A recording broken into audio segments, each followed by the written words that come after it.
Okey, Assalamualaikum. Assalamualaikum warahmatullahi wabarakatuh. Okey, pada hari ini cikgu teruskan dengan bab 4 iaitu um, tentang tajuk pengekstrakan logam. Okey, kalau bab 4 ni kita tengok iaitu kereaktifan logam. Ini ialah siri yang kedua, iaitu siri kereaktifan logam dan pengekstrakan logam. Jadi kita teruskan dengan soalan yang sering ditanya dalam bab ini. Okey, berdasarkan kedudukan logam dalam siri kereaktifan logam, tentukan kaedah pengekstrakan logam yang berikut daripada bijihnya. Okey, maksudnya kita sebelum ni ada siri kereaktifan logam. Jadi maksudnya kalau magnesium dia diekstrakkan menggunakan elektrolisis. Okey, begitu juga dengan aluminium. Kalau dua ni, magnesium dan aluminium diekstrakkan menggunakan elektrolisis, kaedah dia. Okey, C, ferrum diekstrakkan dengan membakar bersama karbon. Okey, kalau kuprum diekstrakkan dengan membakar di dalam udara. Okey, kalau zinc diekstrakkan dengan membakar bersama karbon. Tetapi kalau argentum dia tengok yang seterusnya. Okey, namakah sebatian utama dalam bijihnya? Maksudnya di dalam bijih bauksit ni ada sebatian utama. Okey, namanya ialah aluminium oksida. Okey, kalau cassiterite, stannum 4 oksida, hematite, ferrum 3 oksida, salarite, zinc sulfida, dan batu enapan ialah kalsium karbonat. Okey, itu ialah bijih dan sebatian utama. Okey, mari kita lihat yang ini. Ini ialah pengekstrakan biji timah pada suhu yang tinggi iaitu dalam relau bagas. Okey, kalau kita boleh rujuk sebelum ni di bab 4 kalau ada bersama buku awak, buku Saspadi, kita ke surat 74 buku Saspadi kita. Okey, jadi kita tengok sedikit ni ialah relau bagas. Okey, apakah soalan-soalan yang ditanya tentang relau bagas tu? Okey, namakan dua unsur yang terdapat dalam P. Okey, cikgu kecilkan sedikit. Okey, dalam P ni mari kita tengok P dekat sini. Atas ni campur karbon, campur batu kapur. Okey, kita masukkan stannum dan oksigen. Okey, dua markah di situ. Okey, dia kata nyatakan satu sebab mengapa karbon adalah unsur yang sesuai digunakan dalam pengekstrakan timah daripada P. Sebab sebenarnya kita nak ekstrakkan benda ni, nak pisahkanlah dengan kata lain.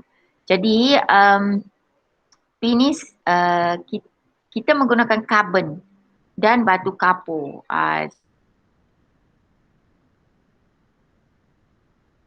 Mempunyai kedudukan lebih tinggi daripada stannum di dalam siri kereaktifan. Okey. Dalam siri kereaktifan. Jadi kita menggunakan karbon. Itulah sebabnya kita menggunakan karbon dalam siri kereaktifan kita. Disebabkan kedudukannya yang tinggi kalau kita rujuk tadi, disebabkan oleh kedudukannya yang tinggi, maka tinggi daripada stannum, maka kita menggunakan karbon. Dia mesti lebih tinggi. Dia tak boleh lebih rendah kedudukannya, mesti lebih tinggi daripada siri di dalam siri tu dalam carta tu Okey, kalau kita tengok carta tu di muka surat 73 carbon boleh cari stand lebih tinggi lah. Ya, okey.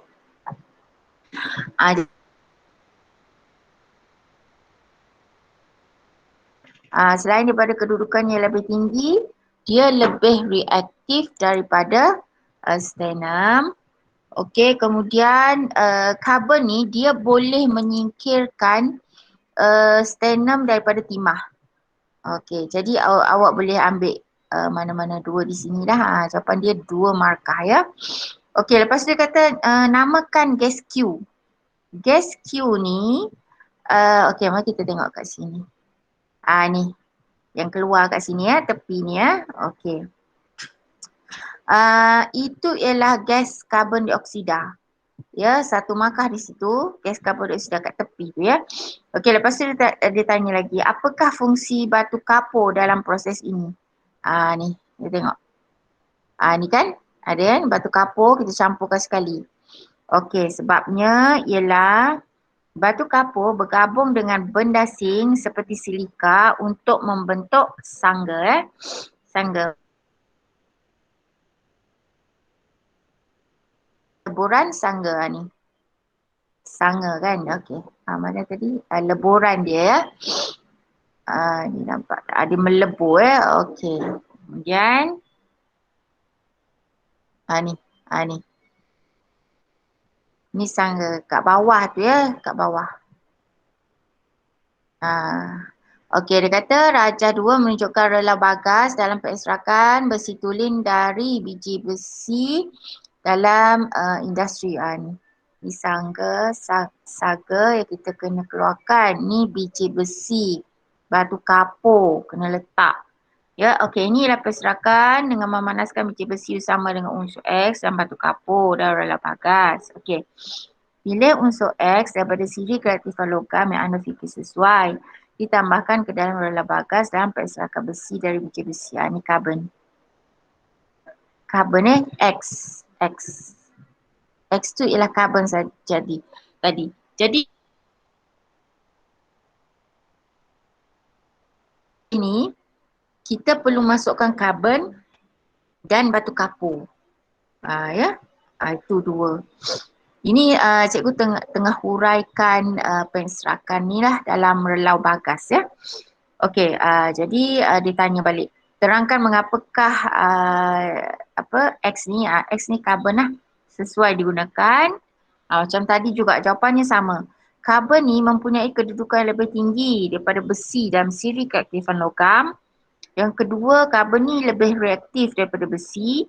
Karbon boleh menyesarkan besi daripada biji besi dan karbon mudah diperolehi dan murah. Ini adalah antara ciri-ciri kenapa kita memilih karbon. Jadi 2 markah, pilih 2 saja. 2 saja boleh dapat 2 markah. Okey, lepas tu nyatakan fungsi batu kapur yang ditambahkan ke dalam rela bagas. Fungsi macam tadi kan. Okey, batu kapur ni bergabung dengan benda asing. Okey. Lepas tu dia tanya lagi, selain daripada besi, berikan sejenis logam lain yang sesuai diekstrakan daripada biji mineralnya dengan menggunakan cara yang sama. Okey, kita boleh menggunakan timah atau sternum oksida. Selain daripada karbon tadi ya. Okey, bolehkah logam aluminium diekstrakkan daripada bauksit dengan menggunakan cara dalam rajah?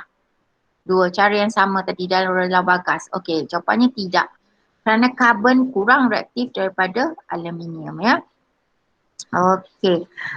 Jadi oleh itu sebenarnya dah berakhirlah berakhir topik dalam bab ini. Okey, tetapi masa yang tinggal ni cikgu ingin bincangkan sedikit lagi. Okey, boleh bincangkan sikit lagi. Kan, okey. Sekejap ya. Okey. Okey, kita sambung tentang bab 4 ni. Okey, ulang kaji sedikit. Okey. Ini ialah pelbagai bentuk kalsium karbonat ya dalam kehidupan kita. Okey. Ini contohnya batu kapur. Okey, kalsium karbonat. Okey, seafood. Okey.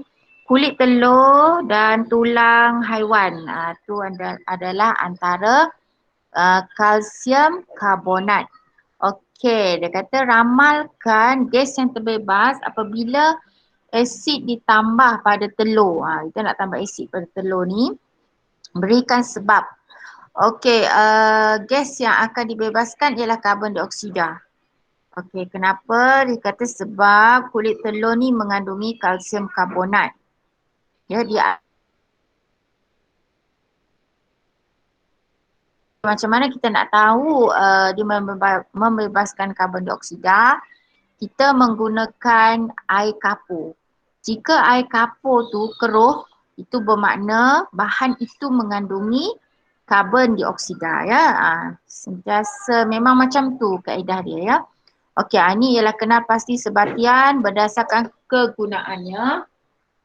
Okey, ini ialah kalsium oksida. Kalsium oksida. Jadi dia bersifat base untuk meneutralkan tanah yang berasid. Okey ya, untuk nak suburkan lah ya, kalau tanah tu terlalu berasid, kita gunakan kalsium oksida untuk meneutralkan ya. Nak suburkan lah. Okey, ni ialah kalsium karbonat. Okey, keras dan kuat untuk membuat jubin lantai. Ya, kalsium karbonat namanya. Okey, ini ialah kalsium karbonat juga. Okey, dicampurkan dengan mineral lain untuk membuat barang. Merupakan sebatian semula jadi yang terdiri daripada gabungan beberapa unsur. Ini yang di dalam makmal tu lah. Yang kita dah ni kan tadi. Okey. Kita dah bincangkan tadi. Okey. Kemudian kita nak tengok relau bagas ya. Relau bagas.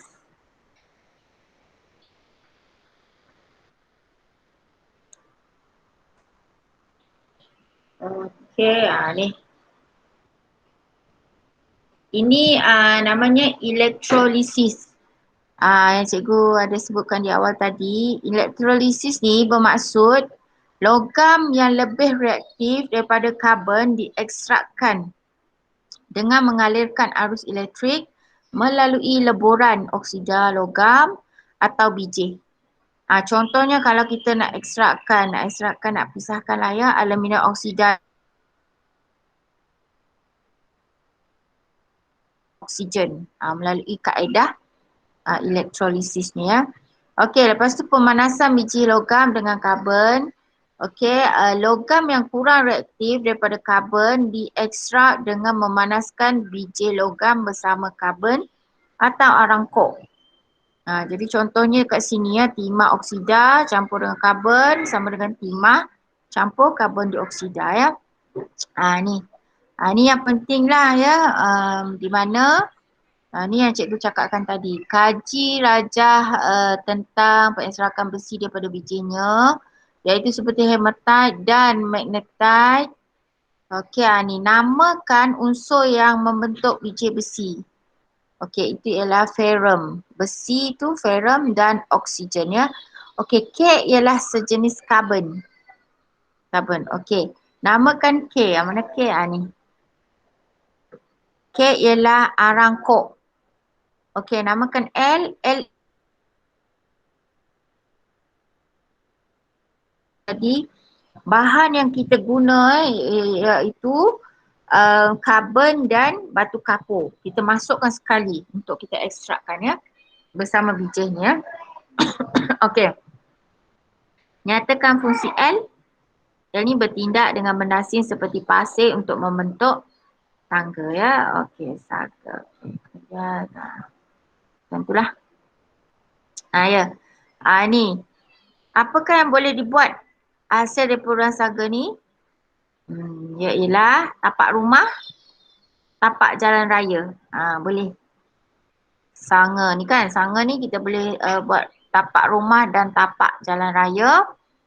Okey, nyatakan satu biji lain yang juga dapat diekstrakkan daripada cara yang sama, iaitu biji timah.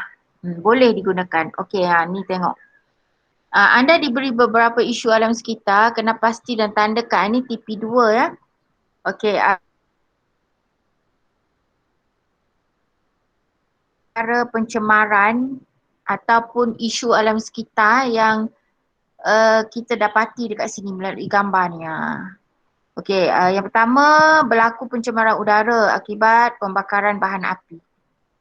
Ya, pencemaran udara. Kemudian penggunaan elektrik yang banyak, guna elektrik yang banyak kan. Lepas tu pencemaran udara disebabkan oleh gas daripada relau bagas. Okey, kemudian pemusnahan habitat akibat pelombongan. Ni pelombongan ni banyak habitat musnah. Lepas tu pencemaran bunyi, jentera. Jentera ni menghasilkan banyak bunyi yang bising. Okey, lepas tu penggalian biji mengakibatkan hakisan tanah. Ni paling nyata sekali. Hakisan tanah ni kan sebab dia dah gondolkan semua. Jadi tanah runtuh mudah berlaku. Okey, itu ialah antara yang kita boleh